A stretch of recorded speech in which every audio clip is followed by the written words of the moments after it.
Hey YouTube, this is the PA Fish Preacher. What's shaking?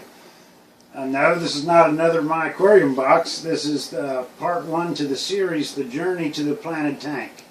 Stay tuned, we'll be right back.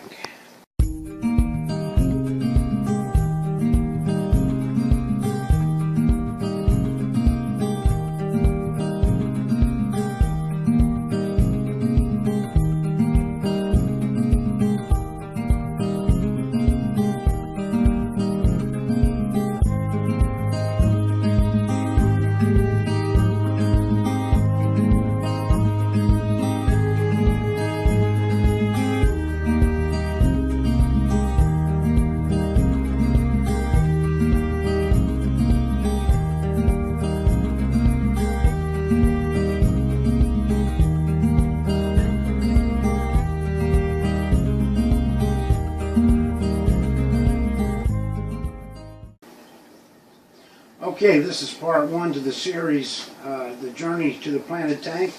I have a couple of goals in doing this. One is educational.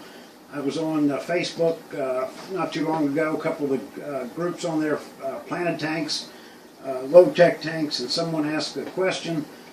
They started out with so many platies and ended up with 2 or 3 within the first day or so. Most of them died. They want to know what they're doing wrong.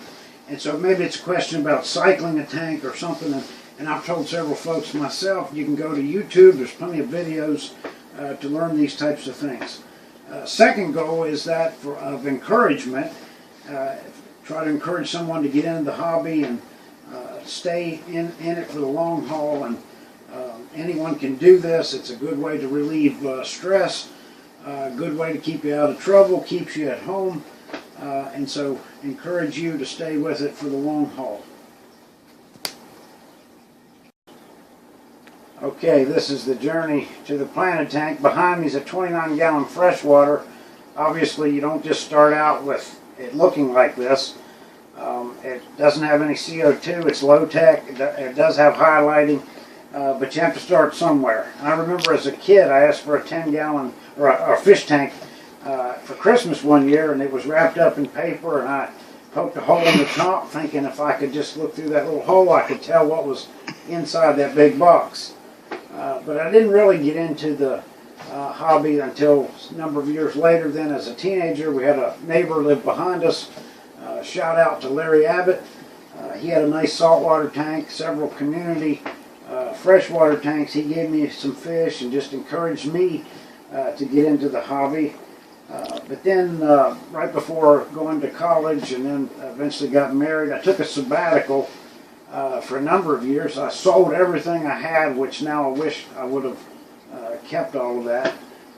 But after I got married, I talked about fish tanks over the years, and my wife encouraged me to get another tank about 3 or 4 years ago, I guess. And so I started out with this 29 that is behind me. I had some cichlids in it for several years, had some angelfish, some community type live bearers, and have a 15-gallon and a 10-gallon right now, and we're getting ready to set up a 55, and so we'll have some upcoming videos about that. But we want to talk about acquiring the tank, and so that's where we have to begin. It's always best to start out with the biggest tank that one can afford. It's easier to keep the water parameters in a bigger tank. You're less likely to have problems with a bigger tank than you would in a smaller one. And so if someone's starting out a 20-gallon or 29-gallon, is certainly a good place to start. But the obvious of getting a tank, you go to the store, any place that sells fish tanks, Wally World, any of the P stores, Petco, Petland, and those types of places, and buy a tank. You can go on the internet. There's a number of sites, Craigslist. We have a site here locally. It's called Penn's Woods, and I found a deal on there. We'll show a clip of that here in a little bit. The marketplace on Facebook, and a lot of times people have tanks for sale. There's other places on the internet, Dr. Foster and Smith, Big Al's Pets, Ken's Fish, Amazon, any store that sells tanks virtually is on the internet nowadays. We're in the month of March right now, but summertime is coming, and so people have yard sales, garage sales, moving sales, and often that's a good time to find a good deal on a used tank. And depending how the seal is, the silicone in the corners and such, if it's not too bad, if you get it cheap enough, you can even reseal it, and so it could still be a good deal. And especially if the people are going to be moving, you can use that to your leverage. They don't want to have to haul a tank to the new home or even haul it back into the garage, and so often you can get a good deal that way. There's a number of videos, DIYs. You can build a tank out of acrylic and out of glass and those types of things as well. Maybe you have friends that are in the hobby. Often they want to go to something, a bigger setup, and they want to sell the current setup so that they have money to put toward the bigger, and you get a good deal that way. Perhaps the state that you live in has aquarium clubs and auctions. Those are ways to sometimes get a tank as well. And so if someone is getting in the hobby or starting over, getting back into it after a long time, just starting at ground zero, you don't have anything but the water to put in the tank. I think that buying a kit is the best place to start. Go to some place like the Petco or any place like that with sells tanks, and you get the heater, the filter, the lid, the hood, and all the basic necessities. You have to buy the gravel or substrate to put in there, but everything you need to basically get started, especially if you watch for them to go on sale, you can often get a good deal. I think Petco, just example, their normal sale for a 29, or normal price for a 29, I'm thinking it's somewhere around $130. I believe at the end of this month of March, around the 26th, Petco is doing another $1 per gallon sale, and so you can pick up a 29 for 29 bucks plus the tax, and then you have to piecemeal it, buying the filter and all that stuff separately. But it's still the best deal is to buy the kit, and it's usually cheaper to get it that way.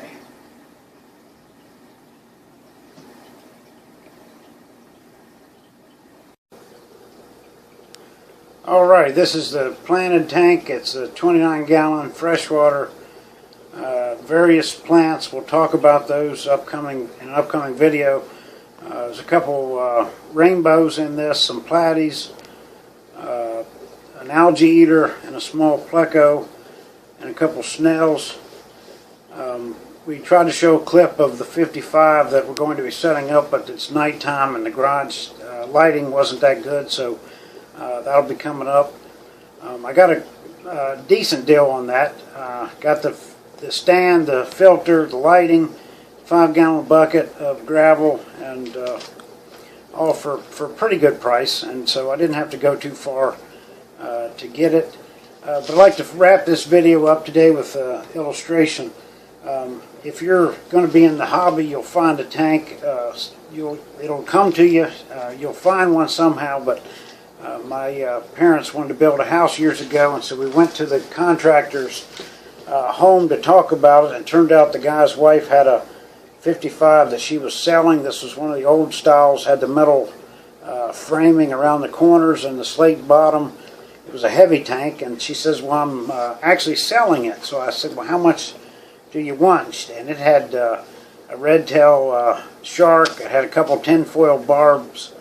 Had some pretty good sized fish in it as well. Had 2 filters, HOBs, lighting, the whole works. And she said 75 bucks. And so that was a steal. Couldn't pass that deal up. So I brought it all home and set it up and had those fish for several years after that. And so you'll find a tank, and once you make the initial investment, just stick it, stay with it for a while, give it some time. Don't be discouraged, get some hardy fish to start out with, and before long you'll be hooked on tanks.